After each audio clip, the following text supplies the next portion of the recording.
আজিৰ ভিডিঅ'ৰ টপিকটো হৈছে অধ্যৱসায়। প্ৰতিগৰাকী ব্যক্তিয়েই জীৱনত কৃতকাৰ্যতা লাভ কৰিব বিচাৰে, কিন্তু সকলোৱে সমানে কৃতকাৰ্যতা লাভ কৰিব নোৱাৰে। সকলোৰে সমানে উন্নতি নহয়। ইয়াৰ কাৰণ কি? অলপ দকৈ ভাবিলে দেখা যায় যে সকলোৱে সমানে কৃতকাৰ্যতা লাভ কৰিব নোৱাৰাৰ কাৰণ শ্ৰমবিমুখতা আৰু ধৈৰ্যহীনতা।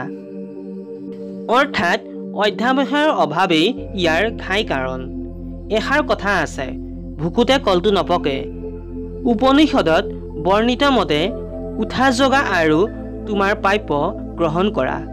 চোকা অস্ত্ৰৰ আগেৰে যোৱা যিদৰে কঠিন, সেইদৰে জীৱনৰ পথো দুৰ্গম। সেয়ে জ্ঞানীসকলে কয়, উঠা জাগ্ৰত হোৱা আৰু অধ্যৱসায় কৰি তুমি তোমাৰ লক্ষ্য পূৰণ কৰা। জীৱনৰ বাটত আগবাঢ়ি যাওঁতে মানুহে নানা বাধা বিঘিনিৰ সন্মুখীন হয়। এবাৰ অকৃতকাৰ্য হ'লে দ্বিতীয়বাৰ চেষ্টা কৰিব লাগে। তাৰ পাছতো অকৃতকাৰ্য হ'লে নতুন উদ্যমৰে কামত আগবাঢ়ি যাব লাগে। এনেদৰে বাৰে বাৰে কৰা চেষ্টাৰ নাম অধ্যৱসায়। অধ্যৱসায়ী লোকে কেতিয়াও জীৱনত কৃতকাৰ্য নোহোৱাকৈ নাথাকে। প্ৰখ্যাত সংস্কৃত পণ্ডিত বুদ্ধদেৱে নিজৰ অজ্ঞতাৰ বাবে প্ৰায়ে লাজ পাইছিল। সেয়ে তেওঁ ধিক্ষাৰ খাই আত্মহত্যা কৰিবলৈ নদীলৈ গৈছিল।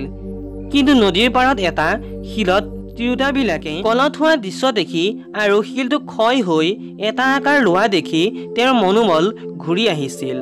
ঘঁহোতে শিলো যদি ক্ষয় হয়, তেন্তে চেষ্টা কৰিলে জ্ঞান আহৰণ কৰিব নোৱাৰিব কিয়?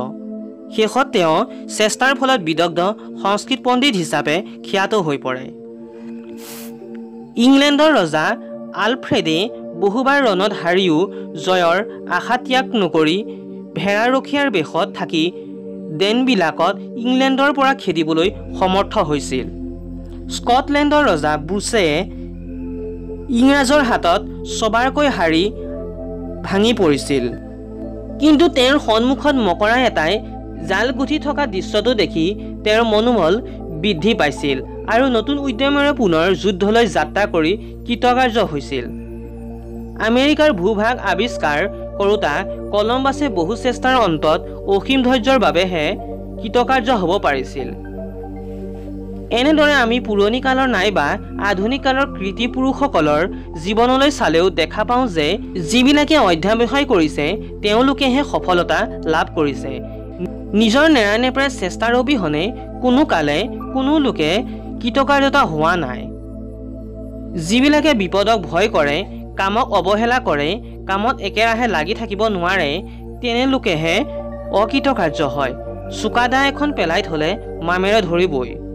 সেয়ে অধ্যৱসায় সাফল্যৰ চাবিকাঠি।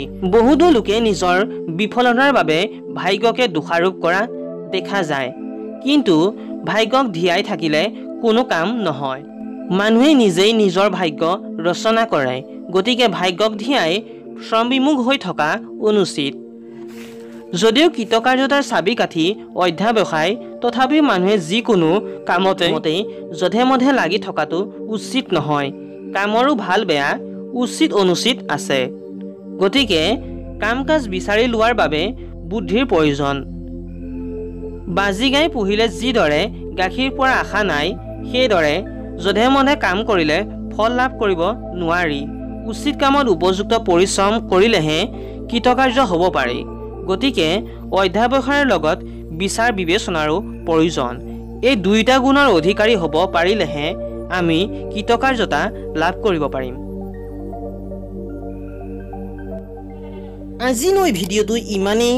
যদি ভিডিঅ'টো চাই ভাল লাগিল তেন্তে ভিডিঅ'টো লাইক কৰক, কিবা সুধিব লগা থাকিলে কমেণ্ট কৰক আৰু আপোনাৰ বন্ধুবৰ্গ সকলোলৈ ফেচবুক হোৱাটছএপত শ্বেয়াৰ কৰি দিয়ক, যাতে আপোনাৰ লগতে আপোনাৰ বন্ধুবৰ্গ সকলোৱেই অধ্যৱসায়ৰ বিষয়ে কিছু পৰিমাণে হ'লেও জানিব পাৰে। লগতে মোৰ এই চেনেলটো এতিয়ালৈকে যদি ছাবস্ক্ৰাইব কৰা নাই তেন্তে ছাবস্ক্ৰাইব কৰি লওক। তেনেহ'লে আকৌ এটা নতুন ভিডিঅ'ত লগ পোৱাৰ প্ৰতিশ্ৰুতিৰে আজিলৈ আহোঁ। ধন্যবাদ।